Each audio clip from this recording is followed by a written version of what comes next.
ಸಣ್ಣ ಮಕ್ಕಳಾಗೆ ಉಳ್ಕೋಬಾರ್ದ ನಾವು, ಸುಮ್ನೆ ದೊಡ್ಡೋರಾಗಿ ಹೇಳ್ಕೋಬೇಕ ಸಾವು. ಯಾರೂ ಇಲ್ಲ ತಿಳಿದೋರು ಭಗವಂತನ ತೀಟೆಯ, ಅಮ್ಮಿ ಕಂಡಿರ್ದೆ ಹೊತ್ಕೊಂಡ್ವಾ ಆಸೆ ದುರಾಸೆ ಮೂಟೆಯ.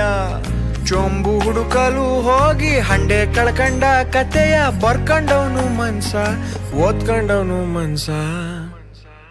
ಇನ್ನೆಂಥ ಬೇವರ್ಸಿ ಇರ್ಬೇಡ ಮನ್ಸ, ಮುಚ್ಕೊಂಡು ಇರ್ತೇನೆ ಕಟ್ಕಂಡ ಕನ್ಸ. ಇನ್ನೆಂಥ ವಿಘ್ನಾಸಿ ಇರ್ಬೇಡ ಮನ್ಸ, ಮುಚ್ಕೊಂಡು ಇರ್ಲಾದೆ ಬೆಳ್ಸವ್ನೆ ವಂಶ.